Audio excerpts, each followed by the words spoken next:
Hi hello everyone, welcome to Spoorthi Raju vlogs.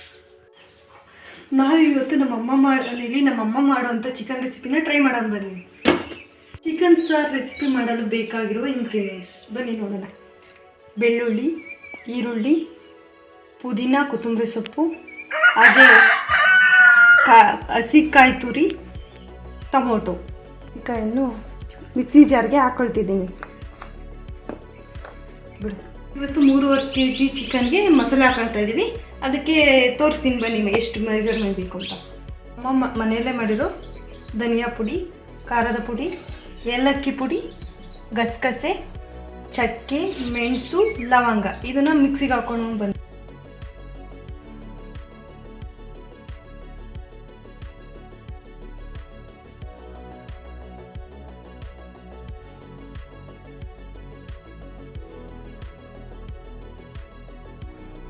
Ready ಮಾಡ್ಕೊಂಡಿರೋ ಎಲ್ಲ ಮಸಾಲೆ ಐಟಮ್ಸ್ನ ಹಾಕಿ ಮಿಕ್ಸಿಗೆ ಗ್ರೈಂಡ್ ಮಾಡ್ಕೊಳ್ಳಿ.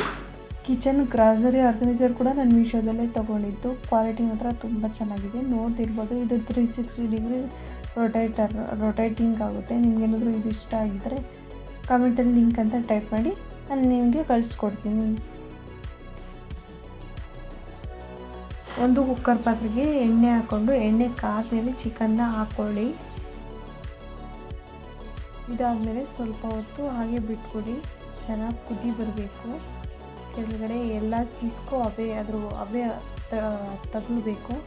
ಅದಾದಮೇಲೆ ಚೆನ್ನಾಗಿ ಒಂದು ಸ್ವಲ್ಪ ಕುದಿಯೋ ಥರ ಆದಮೇಲೆ ಸ್ಟವ್ ತಗೊಂಡು ಚೆನ್ನಾಗಿ ಫ್ರೈ ಮಾಡ್ಕೊಳ್ಳಿ. ಈ ಥರ ನೋಡ್ತಿರ್ಬೋದು. ಫುಲ್ ಚೆನ್ನಾಗಿ ಫ್ರೈ ಮಾಡಿಕೊಂಡು ಸ್ವಲ್ಪ ಅರಿಶಿನ ಹಾಕ್ಕೊಂಡು ಮತ್ತೆ ಫ್ರೈ ಮಾಡ್ಕೊಳ್ಳಿ. ನೋಡಿ, ಈ ಥರ ನೀರು ಬಿಟ್ಕೋಬೇಕು.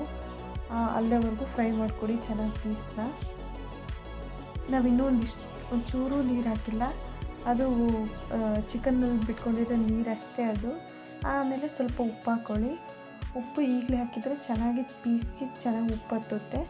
ಆಮೇಲೆ ನಾವು ರೆಡಿ ಮಾಡ್ಕೊಂಡಿರೋಂಥ ಸಾಂಬಾರನ್ನು ಹಾಕ್ಬಿಟ್ಟು ಚೆನ್ನಾಗಿ ಮಿಕ್ಸ್ ಮಾಡ್ಕೊಳ್ಳಿ ಈ ಥರ. ಆಮೇಲೆ ಇದು ಸ್ವಲ್ಪ ಗಟ್ಟಿ ಇತ್ತು ಅಂತೇಳಿ ಮತ್ತು ಸ್ವಲ್ಪ ನೀರು ಹಾಕ್ಬಿಟ್ಟು ಮಿಕ್ಸ್ ಮಾಡಿಕೊಂಡೆ.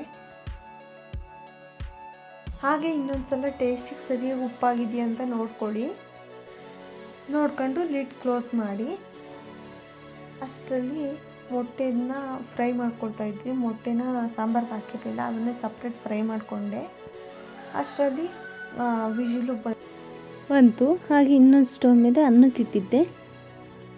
ಫಾರಮ್ ಕೋಳಿ ಆಗಿರೋದ್ರಿಂದ 5 ಕೂಗಿಸ್ಕೊಂಡೆ, ಯಾಕಂದರೆ ಫಾರಮ್ ಬೇಗ ಬೇಯೋದಿಲ್ಲ. ಅದಕ್ಕೆ ಚಿಕನ್ ಸಾರು ರೆಡಿಯಾಗಿತ್ತು. ಮುದ್ದೆ ಮಾಡ್ಕೊಂಡು ಊಟ ಮಾಡಿದ್ವಿ. ನೋಡ್ತಿರ್ಬೋದು, ಸಾಂಬಾರು ತುಂಬ ಚೆನ್ನಾಗಿತ್ತು. ಈ ವಿಡಿಯೋ ಇಷ್ಟ ಆಗಿದ್ರೆ ಲೈಕ್ ಮಾಡಿ, ಕಮೆಂಟ್ ಮಾಡಿ, ಸಬ್ಸ್ಕ್ರೈಬ್ ಮಾಡಿ. Thank you for watching.